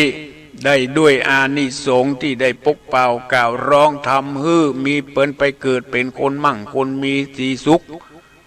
แต่พอศรัทธาญาติโยมทั้งหลายมันกินบ่ได้มีเงินมีทองมีทรัพย์สมบัติเครื่องนุ่งเครื่องยองนุ่งบ่ได้ใจบ่ได้หมู่คนใจเอาอาหารอันดีอันงามใส่ถลายคำมาฮื้อกินบ่ได้กินเข้าไปฮ้อนตองฮ้อนไส้โอ้พอศรัทธาญาติโยมทั้งหลายที่มันกินได้ถึงวันก็ด้วยอาศัยเอากระดูกที่บ่มีจีนกันเนอะถ้ามีจีนติดหน่อยก็บ่ได้ละฮ้อนต้องกระดูกบ่ได้ละเอามาต้มใส่เกลือก็บ่ได้กินบ่ได้มั้งต้องกินแบบจืดๆจางๆไปจ้านะกินไปมันอยู่ไปเป็นวันๆกินน้ำต้มกระดูกที่มันกินได้นะเอาเสื้อผ้าอาภรณ์มานุ่งฮ้อนเหมือนกับไฟไหม้เอามานุ่งมาย่องก็บ่ได้พวกศรัทธาญาติโยมที่มันนุ่งได้ก็คือเอาใบไม้เนี่ยเอาใบไม้ใบตองตึงใบไม้สักอย่างที่มันเอามายิบมาต่อกันนุ่งห่มได้นี่ใจได้เอาใบไม้มานุ่งเป็นเพื่อป้องกันความอายท่านะกินน้ำกระดูกอันจืดอันจางนุ่งห่มด้วยใบตองใบคาไปอันนั้น อยู่ไปจากอันมีเงินมีธรรมมีบารมีมีประโยชน์เพราะด้วยวิบากกรรมที่ได้กินแหนงแข็งใจเสียดายทรัพย์สมบัติที่ได้หื้อตานไปพวกศรัทธาญาติโยมทั้งหลายด้วยวิบากกรรมดังกล่าวจึงทำให้เศรษฐีคนนั้นถึงจะมีเงินมีทองใจบ่เป็นประโยชน์บ่มีประโยชน์กับตัวกับตนดังนั้นพวกศรัทธาญาติโยมทั้งหลายเวลาเฮาหื้อตานไปแล้วหื้อไปแล้วก็เป็นแล้วจะไปซักไซไหลความหาไม่ใช่ว่าต้วยทลายที่แม่ตาลหื้อปีแล้วนะมีไหนอะตุเจ้าโอ้ข้าปีแล้วตาลหม้อจัดงามหนามันมีไหนนะไปซ้อหาพอหรอซ้อหากอมปะก็มาสบายใจให้มาลำให้ลำเหลือแม่อุ้ยตาลไปแล้วก็เป็นแล้วทุกสิ่งทุกอย่างมันตกอยู่ในอนิจจังของเหล่านี้มันย่อมมีการเกิดขึ้นแปรปรวนแตกสลายบอกว่ามนุษย์สัตว์ดิเรกชันบอกว่าสิ่งที่มีวิญญาณก็ตามบอกมีวิญญาณก็ตามมันมีการลุการปังไปเป็นธรรมดาจะไปยึดมั่นถือมั่นว่าจะต้องดีจะต้องงามอยู่ตลอดชื่อของแม่จะต้องอยู่หั่นตลอดยึดมั่นเมื่อเวลาเฮาล้มหายตายจากไปก็จะอยู่ที่หั่นนะคะจะมาคุยถ้วยคุยจอนอย่างนั้นมันจะทำให้จิตเฮาไปตกอยู่ที่นั่นปล่อยวางปอกศรัทธาญาติโยมทั้งหลายต้องปล่อยวางให้พ้องอย่างที่ เขาทั้งหลายหู้จักปล่อยวางมันจะเบาถ้าเขาแบกอยู่ถ้าเขาแบกอยู่แหบอยู่แหมอยู่มันก็หู้สึกหนักหู้สึกหนักดังนั้นเราควรมีการสละปล่อยวางให้พ้องเพื่อจะได้เบาบางเพื่อจะได้ชีวิตจะได้รุ่งโรจน์บอกศรัทธาญาติโยมทั้งหลายเป็นอย่างนี้เมื่อเราได้ทำบุญทานรักษาศีลเมตตาภาวนาอยู่ด้วยความบ่ประมาทเราไม่ต้องไปปึ้งไผละบ่ต้องไปปึ้งปี่ปึ้งน้องบ่ต้องไปปึ้งลูกเต้าหลานเหลนเอาพออยู่พอมีทรัพย์สมบัติเราก็พอมีเท่าใดทานมีน้อยทานน้อยมีนักก็ทานไปตามฐานะจะไปห่วงลูกห่วงหลานนักล้ำไปเขาช่วยเอามาได้บอกสตาอัตตาหิอัตโนนาโถเราจะต้องช่วยตัวเองจะต้องช่วยตัวเองถึงจะเป็นผลดีมีสติมีกำลังมีปัญญามีตีนดีมือดีรีบทำทำในขณะที่มีสุขภาพดีมีสุขภาพดีตีนดีมือดีหูดีเตียวไปวัดไปว่าเตียวไปหาครูบาอาจารย์ตีนดีมือดีไหวพ่อไหวแม่ไหวครูบาอาจารย์ไหวพระสงฆ์องค์เนนทำบุญใส่บาตรโดยมือของตนตีนหูดีฟังธรรมกำปอฟังกำปอกำแม่ฟังกำครูบาอาจารย์ฟังน้ำฟังธรรมฟังคำสอนของพระสัมมาสัมพุทธเจ้าแล้วน้อมนำมาประพฤติปฏิบัติหูดีอย่าทำเป็นคนหูลึงหูตันทำสนอกสนใจในการฟังพระธรรมเทศนาการฟังเนี่ยใจคือเป็นประโยชน์มีทำอุณหสวิจัยมีพราหมณ์คนหนึ่งถามพระพุทธเจ้าว่าคนเฮาจึงเกิดมาเยี่ยมบ่เหมือนกันพันเตข้าแด่พระสัมมาสัมพุทธเจ้าเหตุใดคนเฮาเกิดมาบ่เหมือนกันบางคนหูลึงหูตันบ้าใบซึ่งตึงนั่งที่ไหนน้ำลายย้อยเตยเป็นเพราะเหตุใดจ้าพระพุทธองค์ก็ตรัสว่าก็คนพวกนั้นเป็นคนอวดลักอวดดีเปิ่นมีการฟังน้ำฟังธรรมบ่สนอกสนใจเอาหูไปนาเอาตาไปให้แถมบ่พอก่อความรำคาญกับคนอื่นในขณะที่เปิ่นฟังน้ำฟังธรรมนะปอกศรัทธาญาติโยมทั้งหลาย การฟังธรรมการในงานขาวดำก็ดีในงานมงคลก็ดีในงานที่ไหนก็ดี ตัวเองบอกฟังยังก่อความรำคาญให้กับคนอื่นเห็นไหมเป็นวิบากกรรมทำมือเกิดมาหูหลึงหูตันบ้าใบสึงตึงเป็นคนเจริญปอนรายการเจ้าท่านพระครูโอ้ไม่น้อยกะเจ้าจะตั้งปุ้นได้ยินก็ได้ยินเจ้าก่อนเนี่ยแม่ฟังอยู่ฮันกะเจ้ายังไม่ได้เปิดสายเต้อ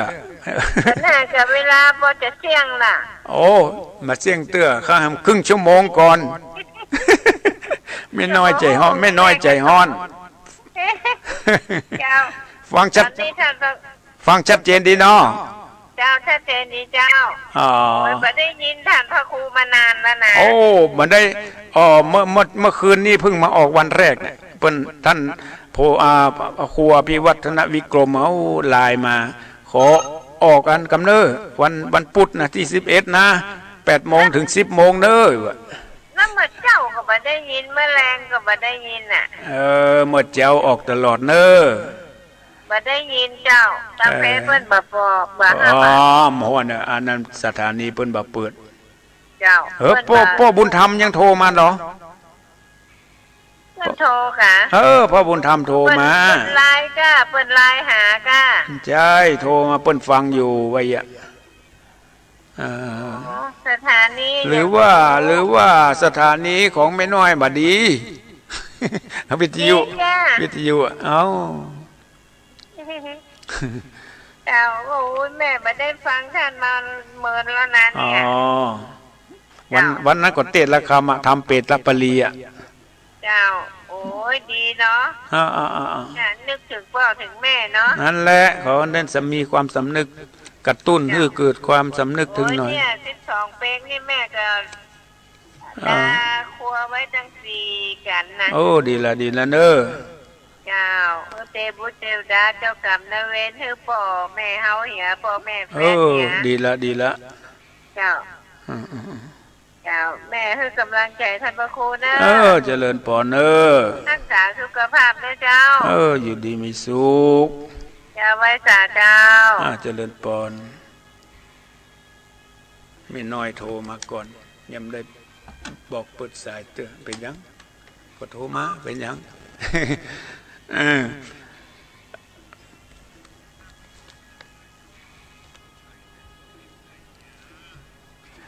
พอออกศรัทธาญาติโยมทั้งหลายการทำบุญฮือทานนอกจากญาติพี่น้องวงศานอกจากพี่น้องวงศาแล้วก็ทำบุญอุทิศไปหาพ่อเกิดไม่เกิดพ่องพ่อเกิดไม่เกิดที่ส่งเฮามาเกิดเป็นบุญเป็นกุศลเพิ่นส่งเฮามาเกิดและก็เจ้ากรรมนายเวรนี่ก็มันจะคอยที่จะคอยทำโทษเฮาหรือว่าเฮามีกรรมมีเวรอย่างกับเขามันจะคอยมาทำให้เฮาได้รับกรรมได้รับเคราะห์ภัยเฮาพยายามตานให้พ่องเข้าใจว่าเมื่อเฮาตานไปแล้วกรรมเวรทั้งหลายทั้งปวงก็จะได้เบาบางลงเนี่ยอุทิศไปหาเจ้ากรรมนายเวรเทพบุตรเทวดาพ่อเกิดไม่เกิดปู่ย่าตายายเจ้าตี้เจ้าตางเทพบุตรเทวดาอันรักษาบ้านจองหอเรือนพายแผ่ไปหมดละนี่พ่อสัตย์ญาติโยมทั้งหลายเจริญปอนโอ้แม่ปานีสายลุดไปนะแม่ปานีเวียงหนองล่องต้นพึ่งเฮาก็ควรทำบุญพายแผ่สวดยังกินจิอุทิศไปหายังญาติกาบุคคลผู้เป็นญาติอญาติกาบุคคลที่บัดใจญาติอุปชัยยะครูบาอาจารย์ตลอดถึงเทพบุตรเทวดาพ่อเกิดไม่เกิดเจ้ากรรมนายเวรตลอดถึงเปิดห้องว่าญาติกาอญาติกา เปตะทั้งหลายเปรตทั้งหลายทั้งปวงก็ขออุทิศส่วนบุญไปให้หมดแสดงถึงมีจิตใจกว้างขวางอบอ้อมอารีต่อสรรพสัตว์ทั้งหลายการสวดยังกินจิบอกศรัทธาญาติโยมทั้งหลายทีนี้การทุกคนที่ทำบุญหื้อตานก็มีความหวังขอนอกจากอุทิศส่วนบุญส่วนกุศลแล้วก็ขอบุญกุศลทั้งหลายทั้งปวงจงเป็นภรวะปัจจัยนำถึงข้าได้ล่วงลับดับขันไปก็ขอให้เกิดในมนุษย์สมบัติสวรรค์สมบัตินิพพานสมบัติทุกคนมีความปรารถนามีความปรารถนาในมนุษย์สมบัติสวรรค์สมบัติมนุษย์สมบัติหมายถึงเกิดมาเป็นมนุษย์ที่สมบูรณ์มนุษย์ที่สมบูรณ์เป็นมนุษย์ที่หนึ่งต้องมีทรัพย์สองจะต้องมีสุขภาพแข็งแรงสามจะต้องมีสติปัญญาเนี่ยถ้าขาดอย่างใดอย่างหนึ่งไปถือว่าเป็นมนุษย์ที่บาดสมบูรณ์อย่างหันในทีวีวันนั้นโอ้ละอ่อนเกิดมาได้หลายปีละหัวโตมาเล่นเตี้ยวก็มาได้ปักก็มาได้หยอดข้าวต้มมาได้หลายปีแต่บางครั้งบางทีไปหันเป็น30-40 ปีเนี่ยเป็นพิการมาตั้งแต่เกิดนั่นแสดงว่าเป็นมนุษย์เหมือนกันแต่เป็นมนุษย์ที่บัดสมบูรณ์ทุกคนมีความปรารถนาอยากเกิดเป็นมนุษย์ที่สมบูรณ์มีทรัพย์ต้องหื้อตานอยากจะมีสุขภาพแข็งแรงมีอายุมั่นขวัญยืนต้องเป็นคนมีศีลอย่างน้อยต้องมีศีล5บ่เบียดเบียนกันบ่ลักของกันบ่ประพฤติผิดในกามมีสัจจะตั้งอยู่ในความบ่ประมาทนี่ต้องมีศีลถึงจะมีอายุมั่นขวัญยืนมีสุขภาพแข็งแรงต้องมีสติปัญญาอานิสงส์ของการกระทำอย่างใดถึงจะมีอานิสงส์ถึงผู้ทำให้มีสติปัญญาต้องเจริญภาวนาสมถภาวนาวิปัสสนาภาวนาตั้งอกตั้งใจฟังน้ำฟังธรรมอันเป็นคำสอนของพระสัมมาสัมพุทธเจ้าบอกศรัทธาญาติโยมทั้งหลายดังที่มีพราหมณ์ถามพระพุทธเจ้านั้นเหตุใดคนเราจึงเกิดมาหูลึงหูตานบ้าใบซึ่งตึงปัญญาอ่อนนั่นน่ะก็เพราะบัดศึกษาธรรมบัดฟังธรรมคำสั่งคำสอนของพระสัมมาสัมพุทธเจ้าแถมพอก่อความรำคาญให้กับคนอื่นที่เป็นฟังธรรมแหมเนี่ยดังนั้นเราต้องประกอบไปโดยหื้อตานรักษาศีลเมตตาภาวนาในธรรมนิพพานาสูตรเปิ้นบอกอย่างชัดเจนถ้าอยากเกิดมาเป็นมนุษย์ที่สมบูรณ์ต้องหื้อตานถึงจะมีทรัพย์ต้องรักษาศีลถึงจะมีอายุมั่นขวัญยืนมีสุขภาพแข็งแรงต้องรักษาต้องมีเจริญสมาธิภาวนาวิปัสสนาภาวนาต้องฟังน้ำฟังธรรมแล้วน้อมนำคำสอนของพระสัมมาสัมพุทธเจ้ามาประพฤติปฏิบัติตามคำสอนของพระสัมมาสัมพุทธเจ้าจะเป็นผู้มีสติปัญญาดีเฮาได้หื้อตานแต่เฮาไม่ได้รักษาศีลไม่ได้เจริญภาวนาเกิดมามีทรัพย์เหมือนกับเศรษฐีเหมือนกับเศรษฐีเกิดมามีทรัพย์เป็น80 โกฏใช้บ่ได้กินบ่ได้ทำพอยังเป็นคนปัญญาอ่อนแหมได้หื้อตานได้รักษาศีลแต่ไม่ได้เจริญภาวนามีทรัพย์เกิดมามีทรัพย์เกิดมามีสุขภาพแข็งแรงแต่เป็นคนปัญญาอ่อนดังนั้นพอออกศรัทธาญาติโยมทั้งหลายต้องพร้อมด้วยศีลการหื้อตานรักษาศีลเมตตาภาวนาจึงจะเกิดมาเป็นมนุษย์ที่สมบูรณ์ปรารถนาอยากจะเกิดมาสวรรค์สมบัตินิพพานสมบัติอันนั้นมันสูงขอเกิดมาเป็นมนุษย์ที่สมบูรณ์ก็แล้วกันอยากจะเกิดในสวรรค์สมบัตินิพพานสมบัติต้องปฏิบัติธรรมสูงขึ้นไปแหมจะต้องมีศรัทธาความเชื่อมีศีลมีจาคะ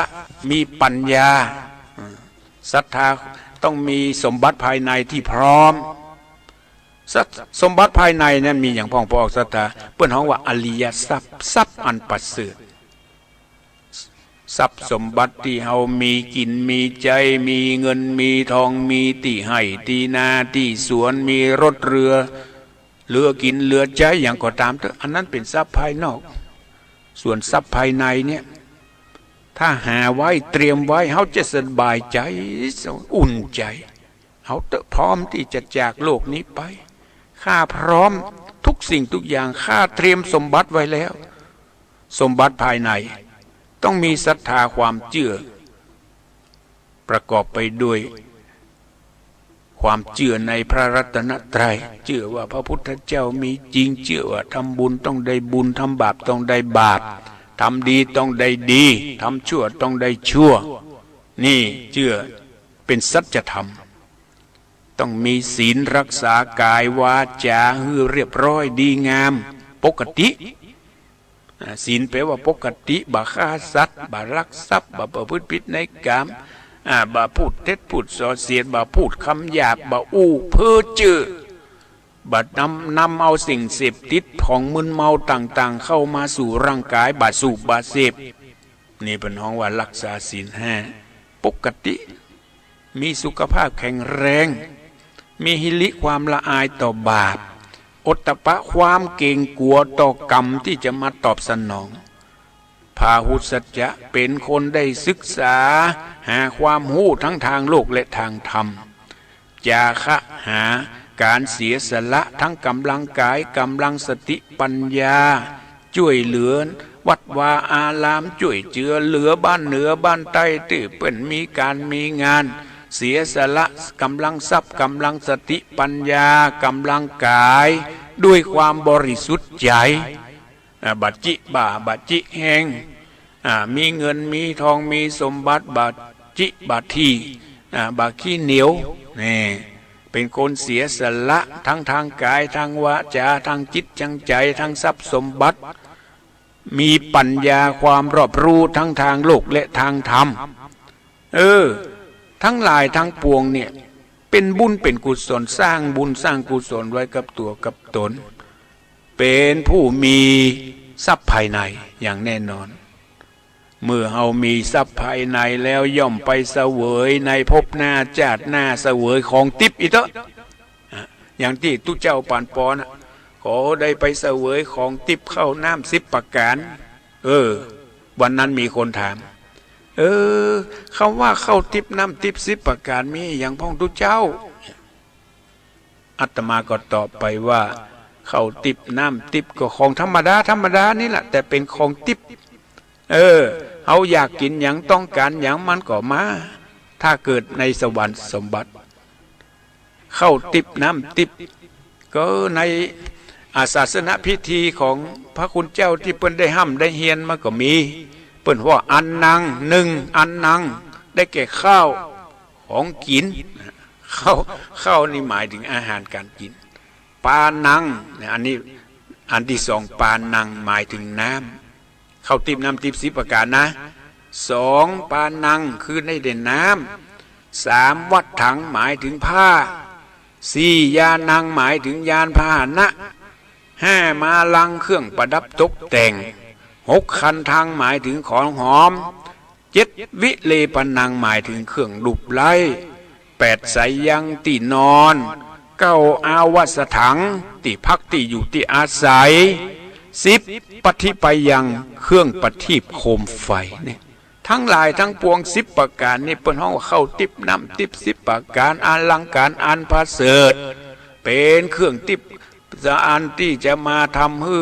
หมู่เฮาทั้งหลายได้อยู่สุขสบายในภพหน้าชาติหน้าขอให้ประสบแต่เข้าทิพย์น้ำทิพย์10 ประการเด้อเฮาก็ได้ยินแต่เข้าทิพย์น้ำทิพย์โมอะยังเป็นอะอย่างเนี่ยดังนั้นทุกคนมีความปรารถนาอย่างความสิ่งเหล่านี้ก็จะสมดังความมุ่งมั่นปรารถนาถ้ามีพร้อมทั้งหลายทั้งปวงถือว่ามีความสุขก็แล้วกันเถอะมันมีทุกสิ่งทุกอย่างที่ปรารถนาหมายถึงเฮามีสมบัติภายในพวกศรัทธาญาติโยมทั้งหลายอาตมาได้ได้จาได้สรุป ธรรมเทศนาเปตปลีที่จะทำให้เฮาทั้งหลายได้มีความสุขสบายทั้งภพนี้แท้ภพหน้าคนที่อยู่ก็มีความสุขคนที่จากไปก็มีความสุขก็ต้องปึ่งปะอาศัยคิดถึงกันแสดงออกซึ่งความกตัญญูฮู้กุลกตเวทีคิดตอบแทนในทางที่ถูกที่ควรจะทำให้คนอยู่ก็เป็นสุขคนจากไปก็มีความสุขโลกนี้ก็จะมีแต่ความสุขด้วยอาศัยมีน้ำจิตน้ำใจเพื่อแผ่โอบอ้อมอารีซึ่งกันและกันบอกศรัทธาญาติโยมทั้งหลาย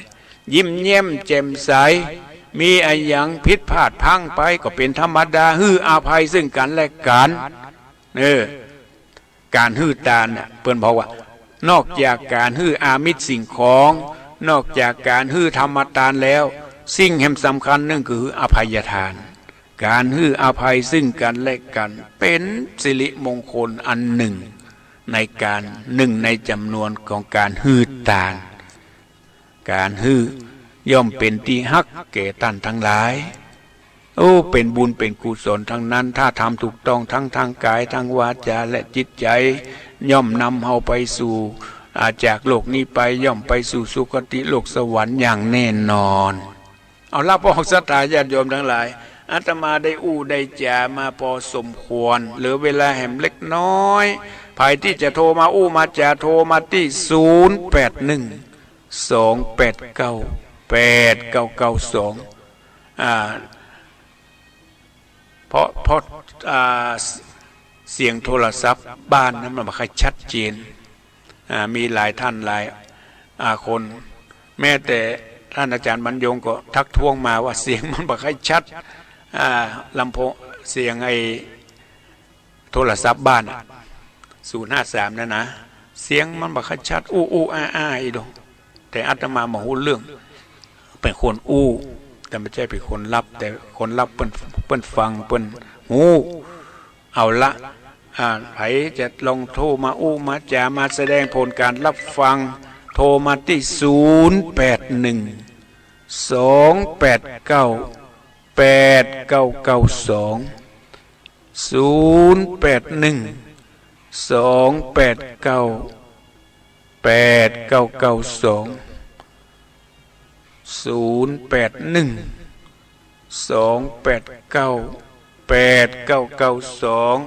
อยู่ที่ไหนฟังชัดเจนหรือไม่เจริญปอนโทรมาจากไหนแม่ทองสายทองกะสายทองฟังชัดเจนดีเนาะชัดเจนดีจ้ะแน่นอนเป็นเปิ้นเป็นพระองค์แรกอันยังก็ไม่สายทองก่อนไม่มีโบสถ์ขออนุญาตนะเจ้าท่านบ่ยาวเจ้ามันว่าเก้าหินอย่าได้หินประมาทเก้าขาดสิบขาดอย่าได้ขาดศีลขาดธรรมเก้าทำสิทำมันต้องทำบุญเก้าคุณเจ้าคุณพ่อคุณแม่เก้าแผ่สิแผ่ว่าเจ้าแผ่เมตตาเก้าหาสิหาเจ้าหาพระนิพพานเก้าตานสิตานเจ้าเตรียมตานจิตนาศรัทธานะเจ้าขอบคุณเนอะขอบคุณเนอะเจ้าเจริญปอนเจริญปอนพระชาเจ้าท่านพระครูฟังชัดเจนดีก็ไม่หลวงเจ้าชัดเจนเจ้าได้ออกเมื่อคืนก็เจ้าก็วันนี้เป็นวันแรกนะเจ้าเปิ้นคงไผจะจนเนี่ยเวลานี้ปกตินี่ไผออกกับโหนาอาตมาก็มาค่อยฟังเมื่อคืนเพิ่นไลน์มาบอกว่าขอออกวันพุธวันที่11เอาทำเปตปลีออมกำเน้อไว้แล้วก็โทรมากำว่าเขา2 ชั่วโมงโลดเนอะได้ยินเสียงเพลงเฮว่าลังรักไทยมูลบอกเสียงฟอนเปลี่ยนฟอนเล็บนี่มีที่ไหนกันฮะเจ้ามีเจ้าเป็นยันรักไม่หลวงสบายดีเนาะเจ้าสบายดีเจ้าเจริญปอนเจ้าพลังใจนะเจ้าเจริญปอนเจริญปอน จากไว้สาเจ้า โทรมาจากไหน ได้หล่อเจ้า โอ้ได้หล่อนี่บ้านอย่างก็ บ้านให้โบนเจ้า โอ้ยบนเป็นสถามอนฤาษีกะ สถาวัดอรัญญวาสดงประ โอ้ วาย อรัญญวาสดงประหวายท่านพระครูวิพาทวรคุณ ฟังชัดเจนดีเนาะ เจ้าชัดเจนดีเจ้าท่าน โอ้ฟังถึงวันเนาะ ฟังถึงว่านกูตวงโกงนะท่าน ฟังแล้วได้สาระพังเนาะ สาระเจ้าโอ้เข้าอกเข้าใจ โอ้ดีแล้วดี น แล้ อ วน ฟังโอ้ โอ้ดีฟังอย่างสะดวกสบาย นอนฟังก็ได้เนาะ เจ้า สะดวกสบายขอบคุณมากๆเนอะบุญรักษา บุญรักษาอยู่ดีมีสุขอ้าวไผ่โทรมานี่เนี่ยเจริญปอน เจ้า โทรมาจากไหนโทรมาจากไหน จากเพื่อเป็นจอยเจ้า ห้วยปันเจอห้วยปันเจอนี่อยู่บ้านโฮงกันเนาะ เพื่อเป็นจอยอยู่เวียงหนองรองกัน โอ้เวียงหนองลองฟังชัดเจนดีเนาะ ฟันจะกินดีเจ้าม่วนดีเนาะ อยู่ไกลสถานีก็สถานีอยู่เวียงหนองลอง จะใส่มาพกไก่จะได้เนาะ ก็ไกลกันเนาะ เจ้า อืมฟังตั้งแต่แรกมาละก้า ฟังตั้งแต่แรกมาแล้วนะฟังถึงว่า โอ้ดีละเป็นฟังถึงว่า อารม แต่ ณ์ ว่ามันปล่อยมาได้ก็เป็นมาแข่งขาบดี ก็อยู่บ้านฟังนอนฟังนั่งฟังก็ได้เนอะ นั่งฟังนอนฟังนอน สบายนอนฟังก็ได้สบายบัดถือกันละเนอะขอช่วยกันฟังเถอะพระเจ้าก็พอใจ กูไปบัดตะไคร้ตอนเพื่อนนะ มันมัดหลายเสียหลายสายมันสูญกัน ฟังบัดตานเพื่อโทรไปบัดตานเพื่อฟังลูกเดียวนะ ฟังไปเลยเนอะ ฟังได้เลย มีโอกาส ฟัง ก็โทร ลูก มา เดียวเจ้า บุญรักษาเนอะบุญรักษาอยู่ดีมีสุข เจ้า เจริญพร เจ้า สายต่อไป พระเจ้าท่านพระครูบ้านห้องหลวงอำเภอบ้านห้องจังหวัดลำพูน แม่สี่พันเนาะ เจ้าเสียงท่านมาต่อยเจ้าซึ้งใจขนาดไม่อุ้ยฟังนะพวกก็เข้าใจดี เข้าใจดีเนาะ เจ้า แม่อายุเท่าใดก็ 79แล้วเจ้า โอ้79แล้วโอ้สุขภาพ น้องติดไปวัดได้อยู่ โอ้ เจ้า ดีมากแข็งแรงดี79ขี่รถติด เจ้า โอ้ขอบคุณมามีบุญรักษา เจ้าโอ้เสียงหมดแม่ใส่เกี่ยวเลยอ่ะกำลังใจเนอ ขอบคุณแม่อุ้ยเนอ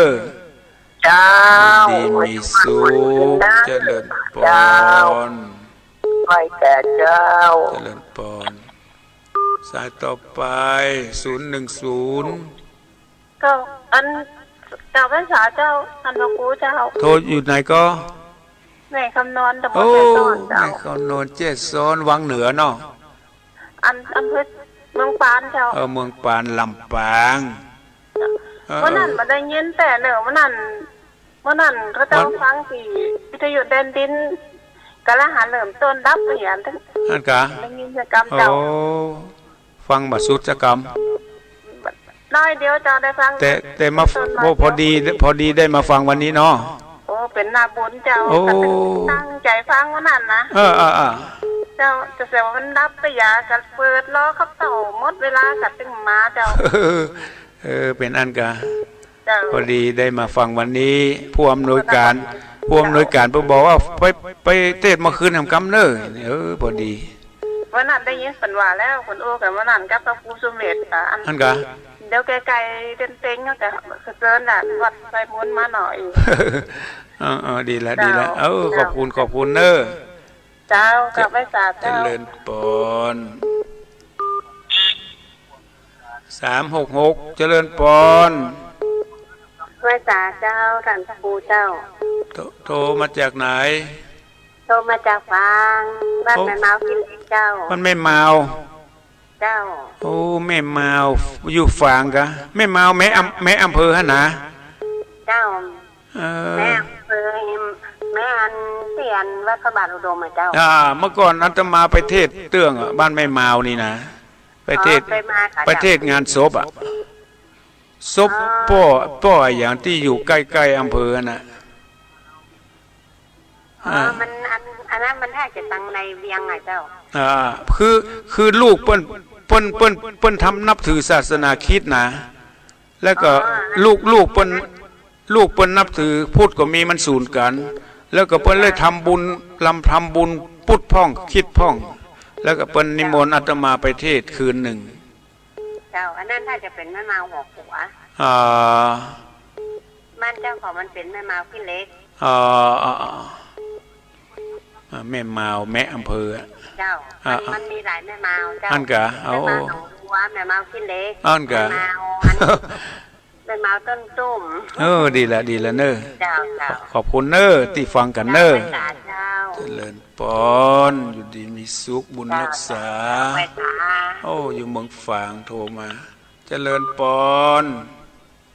ตั้งตาเจ้าท่านโทรมาจากไหนจากแม่ออนพี่เจ้าแม่อ่อนแม่อ่อนสันกำแพงบุญตาเจ้าแม่ฟังชัดเจนดีกว่าแม่อ่อนเนี่ยเจ้าชัดเจนดีเนี่ยท่านเนอฟังจากสถานีไหนนี่สถานีวัดป่าหินนะเจ้าฝ่ายหินเพิ่งก็รับกะเจ้า100 ปีนะจังอ๋อรับแล้วฟังไปทางปูนคืนนี้ฮู้ว่าเพิ่นรับที่ไหนพ่อหมุนเนอะหลายๆต้องขอบคุณสถานีหลายๆสถานีที่ได้รับสัญญาณนี้ไปออกอากาศหรือก็ไปออกสถานญาติโยมทั้งหลายขอบคุณได้แม่เนอเจ้าเน็ตกำลังใจแม่ทำบุญรักษาอยู่ดีมีสุขเจริญปอนแม่อ่อนเจริญปอนกราบไหว้ศาลเจ้าท่านพระครูเจ้าโทรมาจากไหนแม่เพียรเจ้าอำเภอจูนเจ้าจูนนี่อำเภออย่างจูนนี่จังหวัดอย่างก็จังหวัดพะเยาเจ้าพะเยาก็ฟังกันรู้เนี่ยเดี๋ยวนี้ชัดเจนดีแม่เจ้าชัดเจนดีเนาะเข้าใจดีเจ้าฟังเข้าใจดีเนาะเจ้าว่าให้กำลังใจเลยเจ้าฟังแล้วน้อมนำไปประพฤติปฏิบัติเนอเป็นบุญเป็นกุศลบุญรักษาอยู่ดีมีสุขพอบุญเจริญปอนโทรมาจากไหนมาจากฝั่งล้อมของป่าสวายพระเจ้าป่าสวายบ้านโฮงฟังชัดเจนดีเนาะจ้าฟังชัดเจนดีเข้าใจดีจ้าขอบคุณเนอฟังกันละปูนค่ะจ้าจังว่าละปูนนี่แหละป่าสวายนี่นะจ้าดีแล้วมันเป็นเขตของมันโฮงฟังก็ตูนก็องแล้วจ้าดีละเนอจ้าให้กำลังใจได้จ้าเจริญปอนพ่อบุญธรรมมาพ่อบุญธรรมครับผมหันชื่อพจน์มาหลายเตื้อแล้วนะครับหลายเตื้อแล้วมันติดลุดมันแสดงว่ามันบาดแห้งได้หางพ่อบุญธรรมใครอ่อนคนอื่นแซงมาหมดหันชื่อพจน์มาหลายเตื้อแล้วนะแซงตั้งแต่สายฝนแล้วดูหันชื่อแซงมาเป็นกรรมฟังชัดเจนดีเนาะชัดเจนดีอยู่ครับขอบคุณพระบุญธรรมปนบ้านปงหนองทำบุญนี่หวีขายเนาะมามีต้องทำเองกะต้องทำเองมีเงินเป็น100เป็นแสนเป็นกี่ล้านกี่แสนก็ซื้อมาได้ต้องทำโดยจิตโดยใจ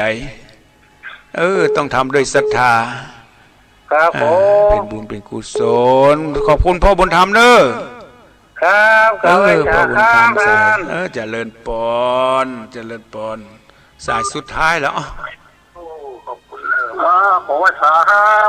พ่ออยู่ไหนพ่ออยู่เมืองพานครับเมืองพานบ่เคยได้ยินกันตาจะว่าพ่อก็บอกเพิ่งเนาะมันแก่เนาะพ่ออุ้ยเนาะแล้ว80 ปีแล้วพ่ออุ้ยฟังเสียงมันคนหนุ่มอย่างนี้88แล้วพ่ออุ้ยอย่างก็พ่ออุ้ยคายมีลูกมีหลานนักนี่น่ารอดแต่กะพ่ออุ้ยคาย88ไปไหนมาได้แล้วเดี๋ยวนี้อยู่บ้านนะกะ80 ปีนะอยู่บ้านอยู่จองเฝ้าบ้านเฝ้าจองละปฏิบัติธรรมอยู่บ้านดีละเนอบ้านหนองบัวใต้ขอบคุณเนอพ่อพายเนอขอท่านพักเต จ้าบุญเจริญเนอะ โอ้พ่ออุ้ยไข่ก็เหมือนกันเนอะอยู่ดีมีสุขเนอะ โอ้เนี่ยทำไม่ยอดขนาดน่ะ อันกะ เดี๋ยว เออ ทำเลยเสียงหม้อเขา อันกะ เออเจริญ หน้าหนังสือจะเจอเอาไว้ เจริญปอนเนอะพ่อไข่เนอะพ่ออุ้ยไข่เนอะ ตาปอ บุญรักษาบุญรักษาโอ้สายนี่ก็สุนมันนี่เนี่ยอ๋อแหมอนเนาะสุดท้ายเนอะ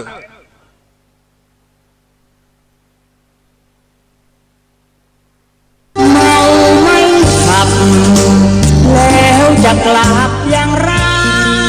กลับไม่ได้ก็อย่าเมา อยากมีชีวิตยืนยาว ต้องเมาไม่ขับ เมื่อขาดสติ อย่ารีเดี๋ยวจะสะดุ้งเสียเลือดให้อยู่